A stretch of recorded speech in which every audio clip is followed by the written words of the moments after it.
Good morning. Can everybody hear me okay? Thank you, Eric, for the very warm welcome, and thank you all for having me here today. I'm so excited.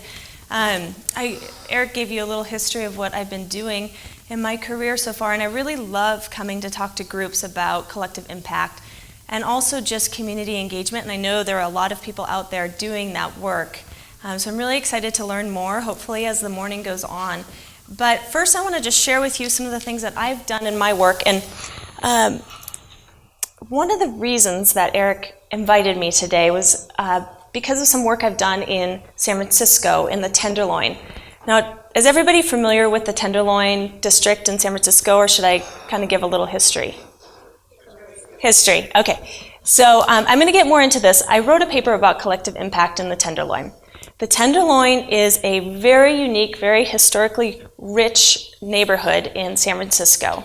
And it's right in the middle of San Francisco. There's a high poverty rate, and there's a lot of, it's very well known for drug use and other things, but what is less commonly known is that there are a lot of families that live there, and a lot of families that have lived there for generations.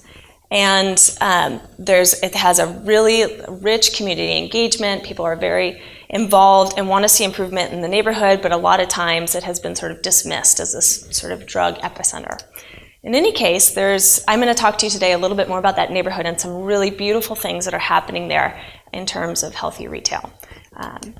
So I'm sorry if you can't see that. I just noticed it's a little light. But just a question to you all, and this can be rhetorical if everyone doesn't want to yell out their response, but what drives you? What's a great change that you want to see in this world? What is a big impact that you want to have? Why are you in the professions that you're in? You're all, moving our society forward. What is the change that you want to see? If anyone wants to shout something out, go ahead, but you don't have to. Improve quality of life. Yes. Families and individuals. Great. Improve quality of life for family and individuals. No DUIs. No DUIs. Food for everyone. Say that one more time. Build the equity gap. Build the equity gap. Yeah, these are all really big things, and it all comes back to equity and justice, right? So that's what I want to talk to you about, and that is what I see as collective impact. This is a definition. Are you all familiar with collective impact? It's basically a framework for thinking about how do we make these huge changes in our society. We're all driven by these, and yet it's really also easy to get mired in small details, right? And how do we come together and be experts and be good at what we're doing, but also drive large-scale change? That's what I want to talk to you about today. So this is collective impact, the model. Now, I'm just going to touch on this lightly, and we're going to dive a little deeper as I talk to you about the Tenderloin project.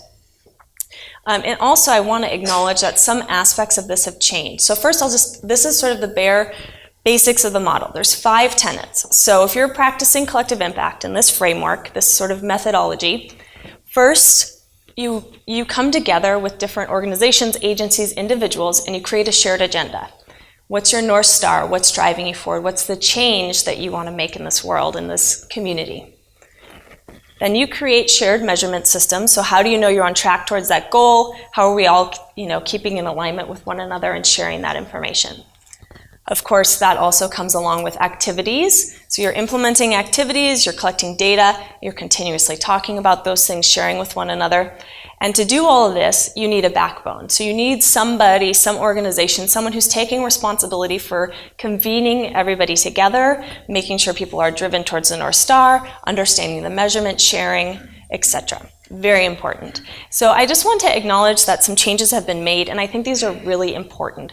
As we go on, I'm going to share some of my own biases about the model on the positive and on the constructive side. And one thing I've always thought about this is that the emphasis has not always been placed on the community.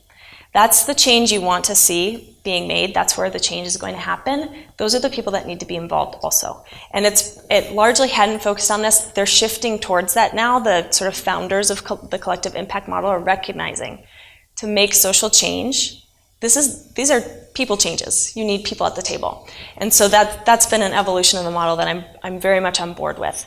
So John, would you say that Yes. people, the funders are more driven by their agenda and not the community agenda? What the community wants? Eric, that's a very tricky question, because one thing that is very complicated when it comes to collective impact is funding. It's really challenging to get funding for these type of efforts that actually fund the effort. There's a lot of funding for little funnels of the effort. So this organization's doing this, or you're going to focus on this, a funder will say, I'll focus on that, but then it doesn't take it to the larger model of who's supporting the backbone, who's supporting all these other infrastructures and the shared data systems. So it's tricky. Yeah, we'll talk more about that too. So another thing about collective impact, so the model has taken on iterations, and every time they sort of do case studies and think about it, more things emerge. So one thing is phases. So what happens sort of sequentially as you implement something like collective impact, as you invoke its infrastructure? So first and this I'm sure many of you have done, this is not unique to collective impact. You do a landscape analysis. What's already happening? What's going on? What can we leverage? Where are the gaps, right? You look at the data that's out there. You think about who do we need to engage in this process to really drive it forward. These, again, I'm sure are very familiar to most of your work. And then you do the infrastructure development, sort of those 5 tenets, and you build those out. What does this look like? What are our data systems going to be? And then you move into implementation. You're collecting data, you're reviewing it, you're sort of doing continuous quality improvement, you're constantly learning. And this is, again, the ideal. We're talking about the model right now, so this is all ideal. So some things that are really important, though, are the preconditions.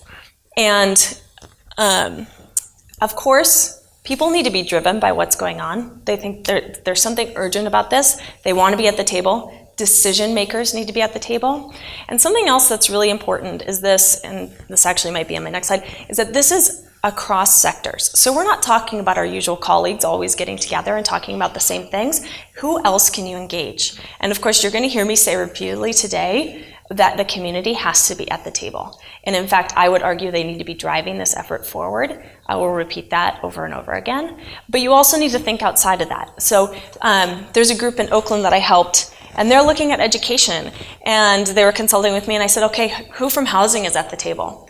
Because we can't get kids actively engaged from early childhood on in some of these things. If they don't have stable housing, if their parents don't have stable housing, they can't think ahead to this point. They need their basic needs met. Where's the housing? So you have to think about who needs to be at the table, and also you have to think upstream. Where do we want to go, but how are we going to get there, and who really needs to be a part of that conversation? And a champion. So I talked about the backbone. That person drives the effort forward, but they also, there's something more, and this could be anybody. It could be a community member. They need to be passionate about what you're doing and be able to communicate that to others and get people at the table and keep the momentum.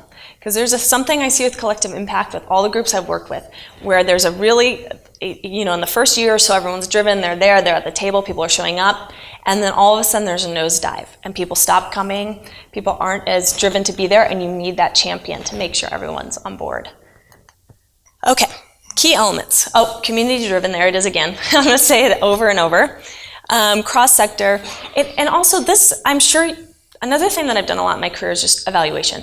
And like evaluation, like anything we do, if it is not actionable, it's not worth our time. People are not going to show up. How many times have you sat in meetings where you just talk and talk and talk and rehash, and it's really interesting, and you leave and go, what are we doing? I just spent 2.5 hours in that meeting and we didn't get anything done. I'm going to add that onto my day, Things need to be actionable. We all have limited resources. We're all trying to make big impacts in this world. We need to be moving forward at all times. Okay, so now I want to talk to you about the Tenderloin. So the Tenderloin, I gave you a little history of the neighborhood. The Tenderloin Healthy Corner Store Coalition is what I'm going to talk to you about today, and that's what I wrote my paper on. And this group has really interesting history. So I told you about the Tenderloin. In the Tenderloin, I forget the square mileage. It's small. It is a small section of San Francisco. And there are 70 corner stores in this small little section of San Francisco. And there are no grocery stores, of course. It takes 2 buses to get to the nearest grocery store, which is a virtual impossibility for most people on a regular basis. So people shop at the corner stores. And as you all know from what you experience here, those stores are primarily liquor and tobacco outlet stores with some groceries, right? And a lot of the groceries are actually sugar-sweetened beverages, and junk food. So I guess in 2011, what ended up happening, there's a lot of great things in the Tenderloin, and one of the great things is there are a lot of engaged smaller community groups and organizations. So the Vietnamese Youth Development Center had gotten some money from the State Health Department to do this community action work. And one of their youth groups decided that they wanted to see how tobacco was impacting their community. This group of youth went around and collected cigarette butts from the Tenderloin for a week and counted them, hand-counted them, the cigarette butts that were on the ground. And then they sort of started talking to people and said, where are you buying your cigarettes? The corner stores. Okay, then they went into the corner stores and saw how much cigarettes and alcohol were there, and they were enraged. And so they decided to create maps. They wanted to create visuals. They held community meetings.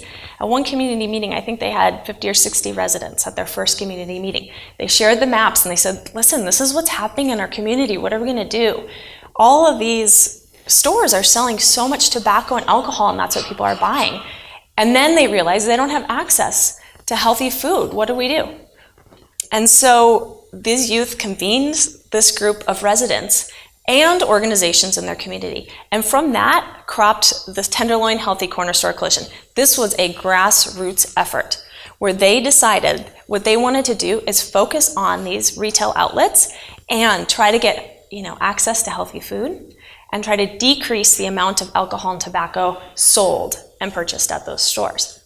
No small feat, but again, this is sort of taking wave over the country and a great endeavor. So I'm going to share with you now sort of how they went. And one important thing is that I looked at the Tenderloin Healthy Corner Store Coalition as a case study of collective impact. They did not purposely invoke this model. They did not go into this and say, all right, we want to do this and we're going to use collective impact to achieve our goals. They did not. They went into it and they just moved through this grassroots effort. And when I came in, I said, hey, this is really following the collective impact model, and I'll share with you the ands that really make it more dynamic. But it's really important to know that this was grassroots that moved into the model, and it was not the model that dictated their work. So this was their shared agenda. This is their North Star. This is what was driving all their work. To improve the quality of foods available in a way that puts decision-making in the residents' hands, okay, community first, and keeps revenue in the community. So that was important too. They didn't just want to drive people out to the grocery stores. They wanted that all happening in their neighborhood. They wanted to preserve their neighborhood. So this is really also, we've said this and I'll say it again. This is an issue of equity and justice, right? We need to figure out what's going on, shore up the resources in our own community, and keep those here and harness them. Okay, so in terms of shared measurement, this is great. So I shared with you what the youth did to begin.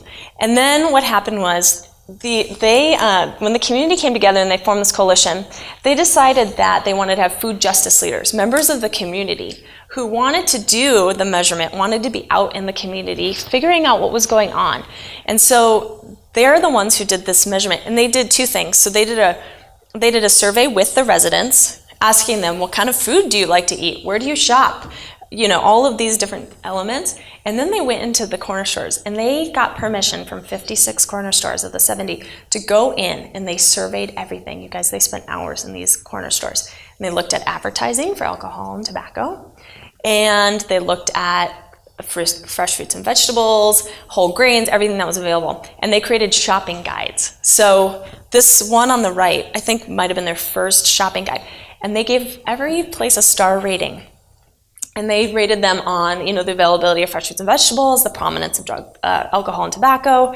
And they put this out in the community. They made paper copies and stood out there. The youth group stood out there and handed this out to everybody walking by. And I have to tell you that from this is how they decided which store to work with first in terms of converting to a healthy retail outlet. But at the beginning, they only had so much funding. So we'll talk about funding. They had small grants. It was really hard to come by, but they were really driven to do this work. They had enough money to do one store at first. And they chose the store Radman's, which is sort of featured on the bottom if you can even look at that. And they decided it would be better to start with someone who was already intrinsically motivated to provide for his community, but didn't have the tools or resources to create the shop that he wanted in terms of what he wanted to sell and how to sell it. So they started working with him, and that's how they figured that out. But I will tell you that amidst the transformation of Radman's, other stores started, it had a trickle-down effect. We call it the ripple effect. Other stores wanted to increase their stars so badly, they started talking to one another and trying to figure out, how do we get these fresh fruits and vegetables? How do we get the whole grains? What else do we need to have to make our star rating go up? And so that was pretty incredible.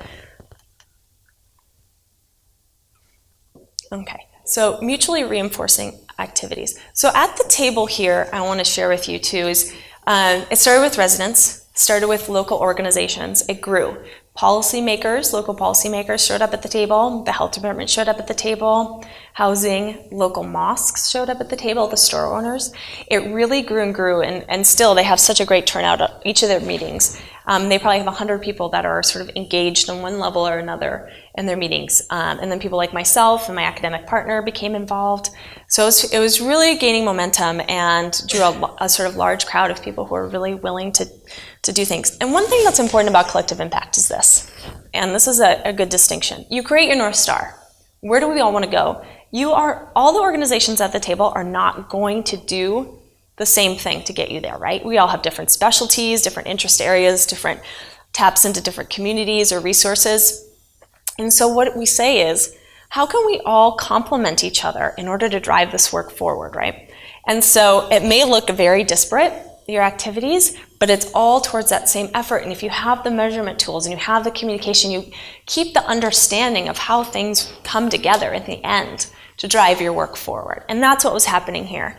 And again, it was really sort of grassroots. And so the food justice leaders, they were out there in the community doing education. They said, gosh, we're really talking to all these residents and we're learning these things, and we have the capacity to go out and talk to them about what it means to eat healthily, teach them how to cook. If this store starts having all these amazing things they say they want, well, now they haven't had them for years. Let's show them how to use those and how to use them quickly and effectively. And so there was a lot of different work going on to make sure that this type of transformation was successful. I'm just going to look at my notes because I know there was one thing I wanted to make sure I mentioned.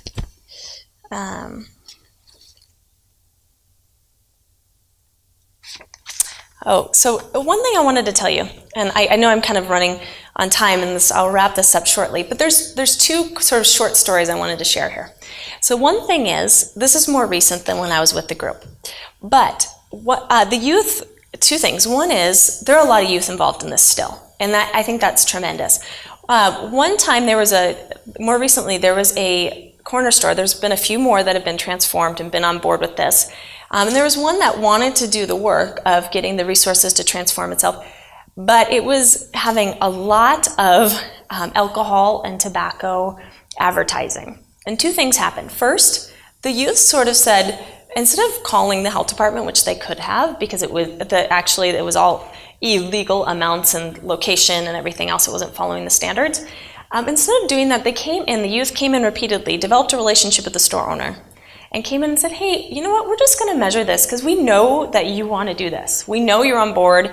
We know you want to transform and do what's best for your community, and we want to help you do that. So let's take a look at this. And they very tedious measuring all these things, said, you know what, these are the regulations and this isn't matching that. How can we support you in changing that? And the store owner was very open to that. Versus, that takes time. It takes a lot of time building those relationships. But the store owner was very amenable to that, made the changes, and the youth helped, and they have a great relationship. Another thing that happened with a different store around advertising is that the store owner again wanted to change, but really liked having posters and what he was calling artwork up in his store. Because, it does fill your store. It fills your windows, it draws people in. So one of the newer leaders of the backbone leaders of the Tenderloin Healthy Corner Store Coalition said, hey, I know a youth group, an arts youth group, and they want to do some good work. They did watercolor artwork to decorate the entire store And this store owner took down all the alcohol and tobacco advertising and replaced it with artwork. Amazing, free. Now all the other stores are wanting to jump on board, and this poor youth group is like tapped out. They don't only have so much time on their hands, volunteer to do it. But I think it's a beautiful example of how we can think outside of the box about who to engage and how to think differently about how do we approach this. It's not just about these are the rules, here's what the change that we want to make, and here's what you need to do. It's how can we support you? How can we think creatively? How can we meet you where you're at and move forward from there? Okay, so I'll brush through the last few really quickly. Continuous communication. We know this for every relationship, business or personal we have. The better the communication, the better the relationship, the better the outcomes. So this is true when you're working with a group of people who might work disparately traditionally, coming together, keep the lines of communication open, and make sure you're communicating with everybody in a way that makes sense, right? The Tenderloin, they have 20 to 30 people at their monthly meetings, and then they keep up a regular sort of email group outside of that where people are actually pretty active. So the backbone for support for Tenderloin, this is interesting. It started with two organizations, the Vietnamese Youth Development Center, who we talked about. Many of you have probably met Jessica Estrada, who used to be with them and is now at the State Health Department. And she was passionate about this from driving the youth forward and said, I want to be a part of this. And then the Tenderloin Economic Development Center said, we're going to put someone at the table too. But they were scrambling constantly to get grant support to maintain the backbone for this and drive it forward.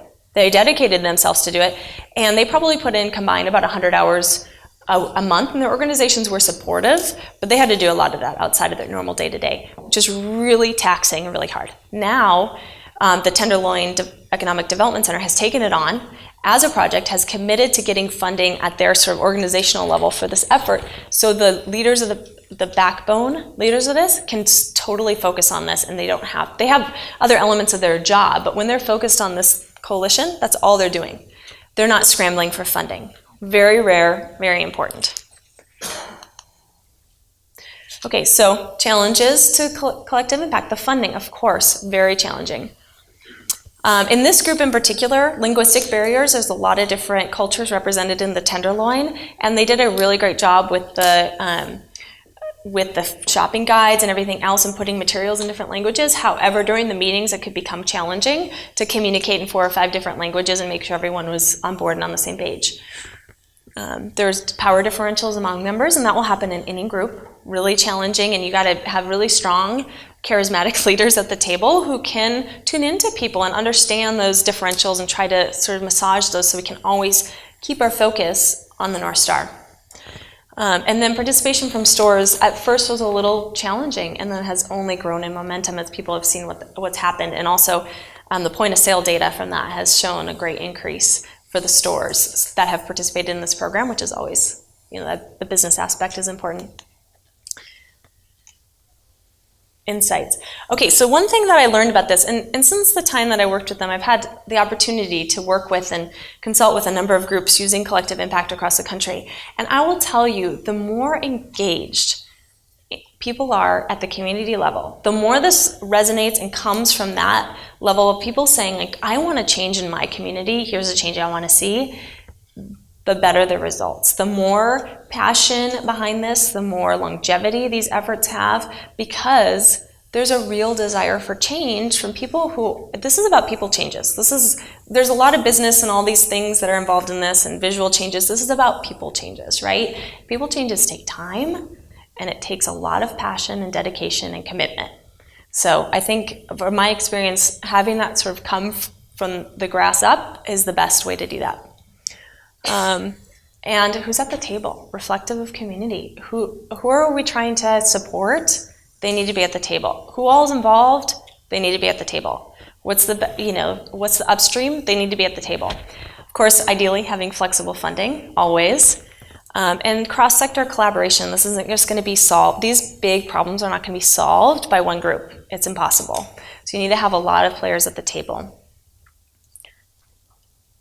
And I'll just say this again too, like, just to drive home, these challenges, and I know today we're focused on healthy retail, and this is very important, food justice, these are all issues of equity and justice, okay?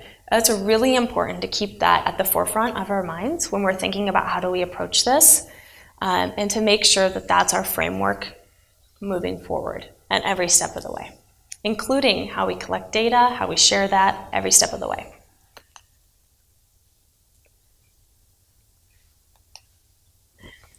So I just want to challenge you, and this is my last slide before I leave off with a few resources, which I'm sure Eric will share these out.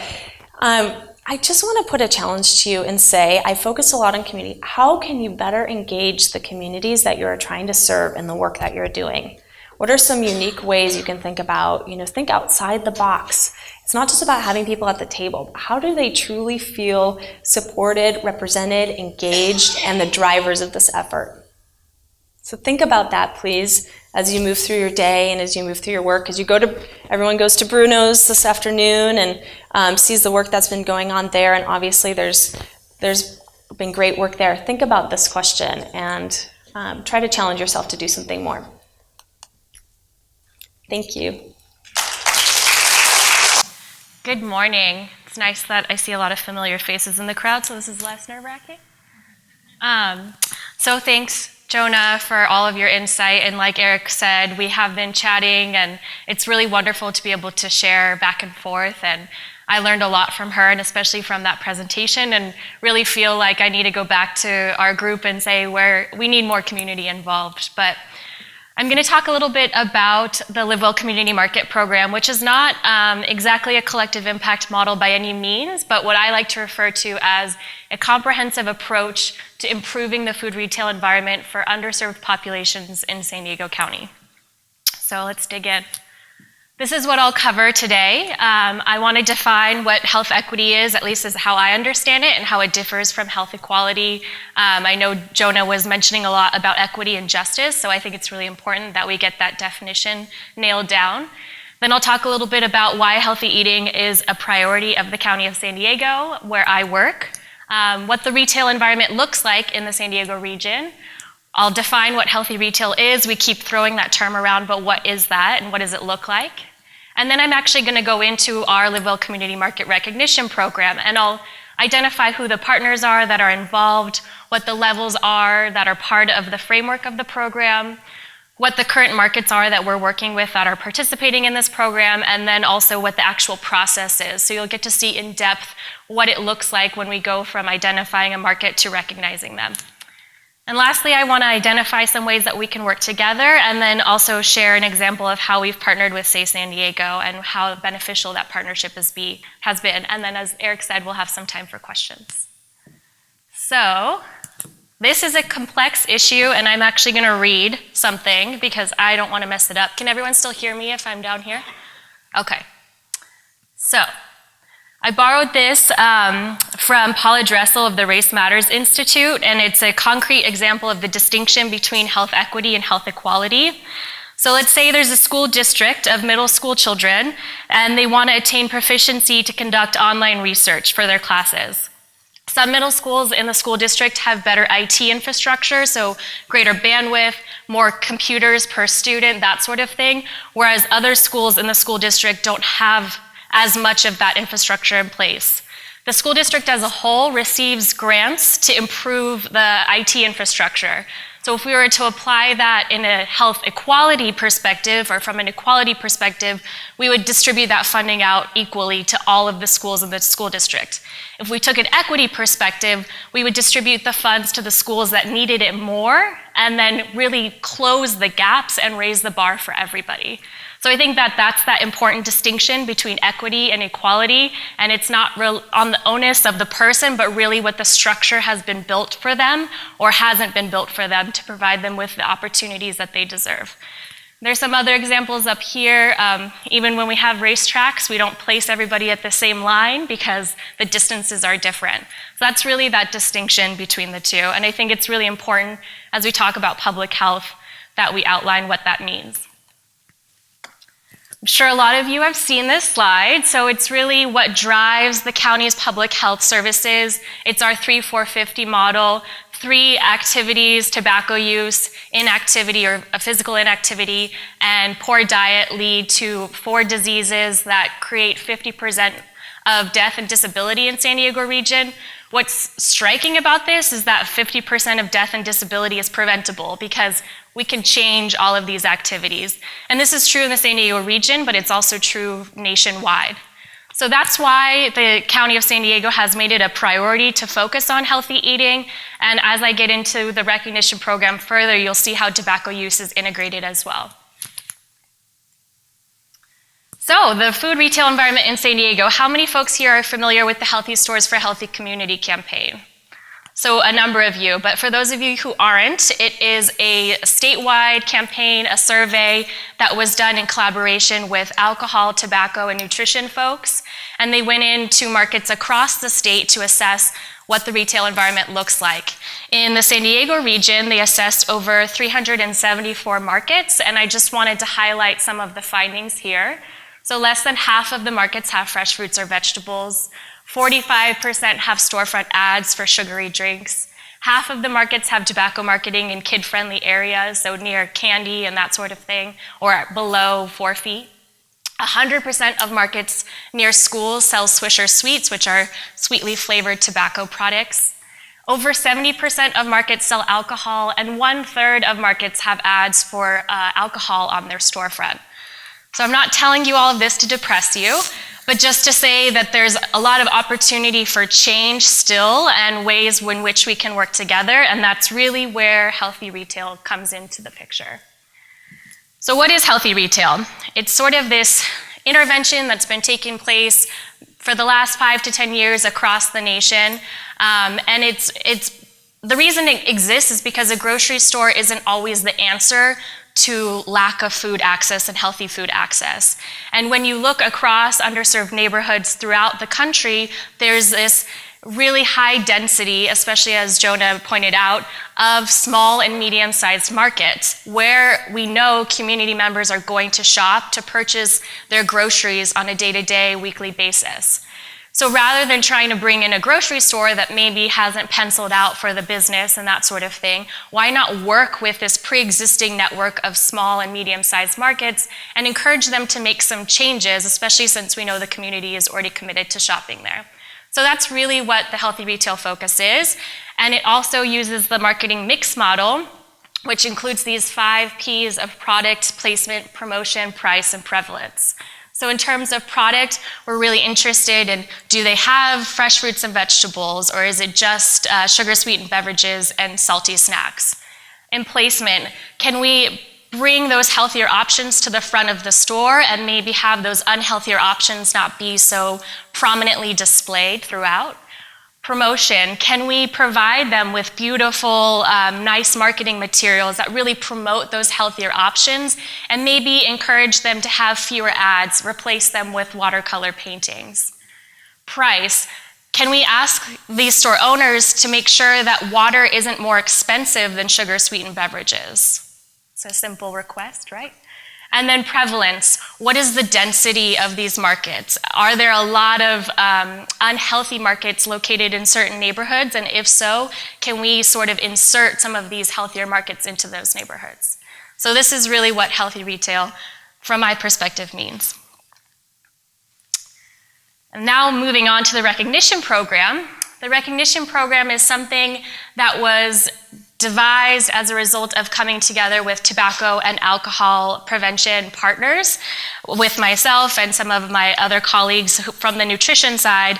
And the intention of developing a recognition program is exactly that, to recognize markets that are doing exceptional job, like Bruno's Market, in serving the community, in following those 5 Ps, but really promoting those healthier options.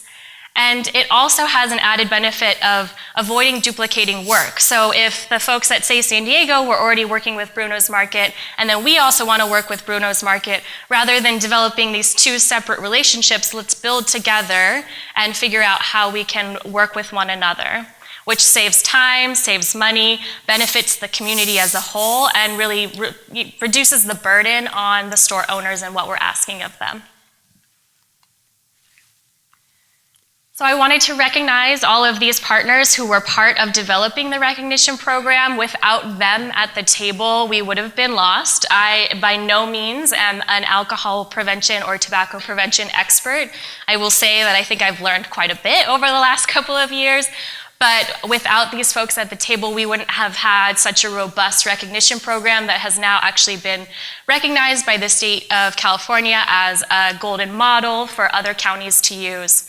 And we also received quite a bit of help from the folks through WIC and also the City of San Diego's Economic Development Department in terms of what incentives were available to provide to these market owners. So I've talked your ear off about the recognition program. Let me show you what it looks like. This is by no means it in its entirety, but it's a snippet of what is expected of markets at each level of the program. So essentially it's a 3-level program where we have specific requirements at each level, and in exchange for those requirements, store owners receive associated levels of resources and technical assistance. And what's so great about this program is the first level is more or less just compliance with the laws and regulations that the store owners have already agreed to. And maybe they've fallen behind on what that looks like in their store. They don't have the right signs posted. Those vendors of alcohol and tobacco have come in and put more signage up than they're allowed to have, that sort of thing. So we're really just helping markets get into the compliance that we would all like to see them be in. And then as the levels progress, so do the requirements, but again, so do the levels of technical assistance and resources that they receive. The reason we went with calling them levels 1 through 3 as opposed to bronze, silver, gold is because we realize that some markets will never get to that endpoint. They just don't have the capacity to, and that's okay. We don't want to make them feel like they're not doing a great job, because them partnering with us on any level is a great thing from our perspective. Moving on to this, you can see there's only one market that we're working with out of the 15 across the county that actually has made it to that 3rd level. They're a market in La Mesa. They're doing incredible work, and it's just a young couple that's running the market. Diali actually met them. We had a networking of market owners and managers, and that was a wonderful exchange of information as well. But for the most part, most of these markets really are just in the 2nd level where they're in compliance, and maybe they've done another extra step to really get them to that next level. So this is the process we take from, as I said, identifying a market to all the way recognizing them. And I'm going to take you through each step here, and maybe you'll notice something that's on some slides and not on others, and I'll quiz you at the end. So pay attention. So first, we identify markets that we want to recruit. And we have quite a few criteria that we want the market to meet before we'll work with them. We're really looking to work with small and medium-sized markets that are independently operated and owned, because we're not trying to work with chain stores that already have the means and the capacity to do a lot of this work on their own. And oftentimes, if they're corporately owned, they don't really have the ability to make changes on the local level, which is why we don't work with grocery stores. They're located in an underserved neighborhood. Not only does our funding dictate that, but it's something that we believe in. Also close to a residential area, so within some sort of walking or public transportation distance. There's a clear need for a physical transformation, whether inside or outside the store. There's a low availability or absence of fresh fruits and vegetables. We've predominantly worked with stores that have some level of fresh fruits and vegetables so far, but we're very interested in, once we get moving further and really working with some stores that have no fresh fruits and vegetables and getting them to that point where they're selling new product. The market owner or manager is around in regular hours of market operation. And they also have buy-in. We do not want to arm wrestle with anybody. We want to be working with people that have a willingness and an interest to change their market, and that's really the only way that we'll get them to change the market, is if we have their buy-in. And then that they provide quality customer service. They're not apathetic to their customer base, because what we're really asking them to do is make these changes on behalf of their customer base. So if they don't care about their customer base, then they're not going to make those changes. Then we meet with the store owner or manager, whoever is deemed the person that's going to be interacting with us, and we do an assessment of the market. And partnership with Alcohol and Tobacco through Say San Diego has been integral in developing what this assessment tool looked like and looks like, and we're continuously improving upon it, as evaluation tools should always be. But it really takes into account alcohol, tobacco, also active transportation, so whether or not there's a bus stop nearby, if the sidewalks are all broken or if they're well maintained, if there's a bike rack available, because in some of the cities throughout the county, bike racks are given to any business that requests them. So we take on the whole holistic perspective of what the market looks like. Then we provide the market owners with a program orientation. We explain to them what their commitment to us looks like and what they'll receive in exchange. And quite honestly, we're providing them with an economic development program. It is focused on public health, and it's from a nutrition and alcohol prevention and tobacco prevention perspective, but it is a means of improving their market to the point where it could increase their bottom line. And oftentimes after meeting with market owners, they'll ask you, what does this cost? And they'll be pleasantly surprised to learn that it doesn't cost them anything. So that really goes to show the sort of benefit that we're providing them. And we also ask them to sign a letter of commitment to really make it clear to them that they're committing to working with us, and this isn't something where we're showing up one day and we won't be back for 6 months. And then this you can't see very well here, but it is an action plan that we develop with them, which has some goals that they agree to and we agree to, and a timeline as well as steps that we take to get to those goals. And then we make improvements. So these are the more exciting pictures, right? The first set of pictures on the top is Louis Marketplace, which is in Oak Park, which is a neighborhood of southeastern San Diego. And previously, he was a typical corner store, convenience store, and is now a full-fledged market where he now accepts WIC, which is pretty exciting. He's also done tremendous work to the exterior facade of the store. So there we had a lot of buy-in from the community council, the Oak Park Community Council, and a lot of support from them to help get these changes made.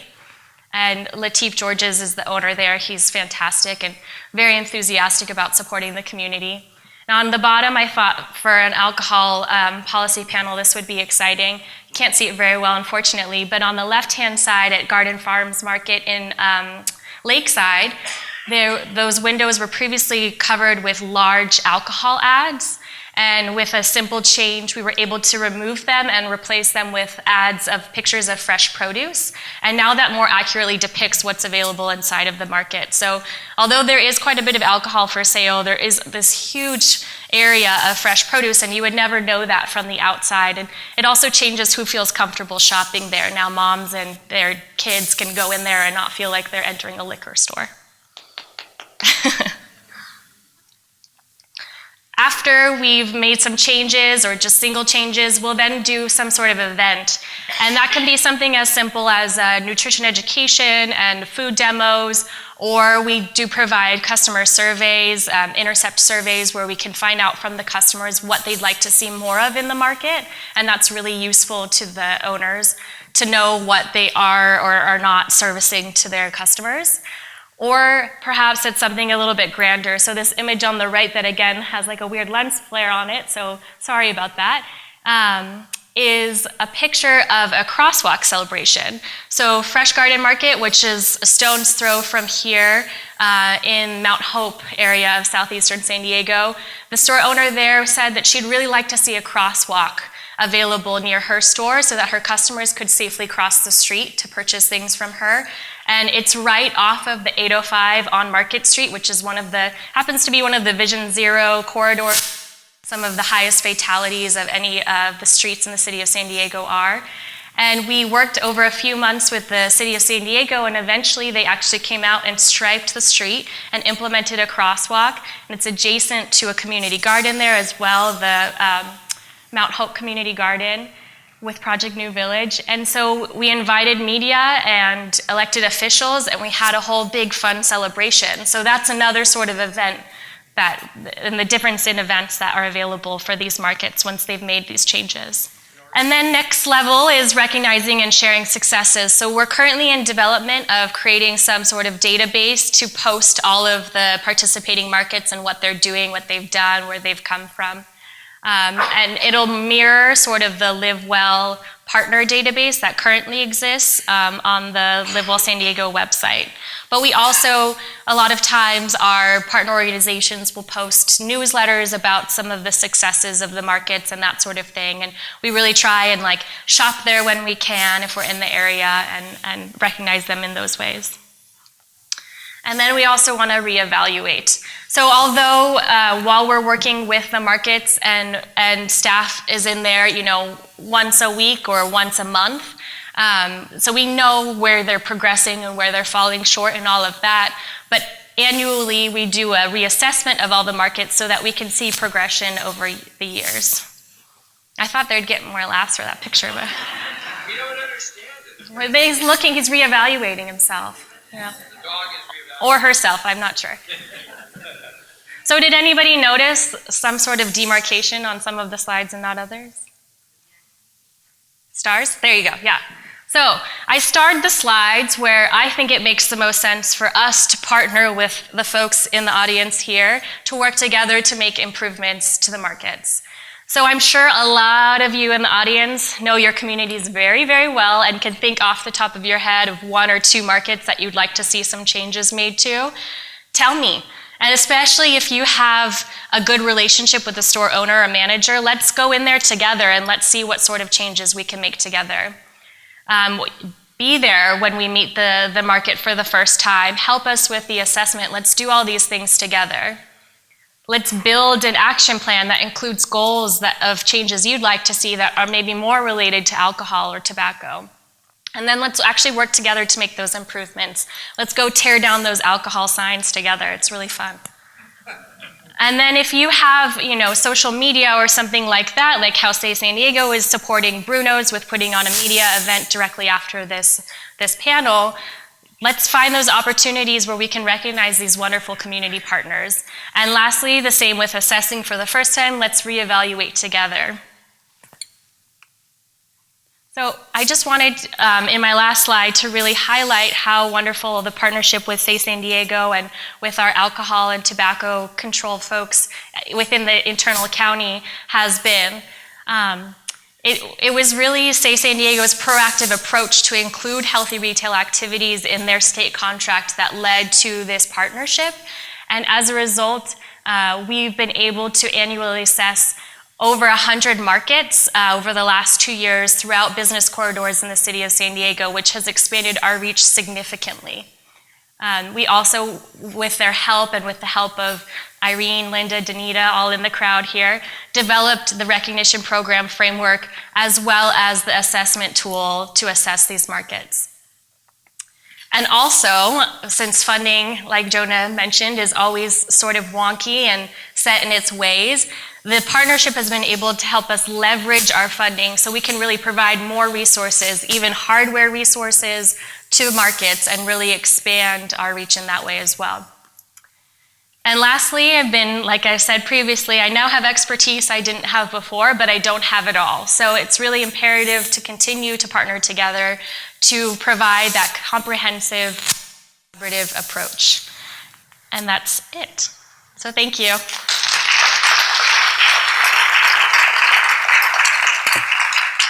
Did we have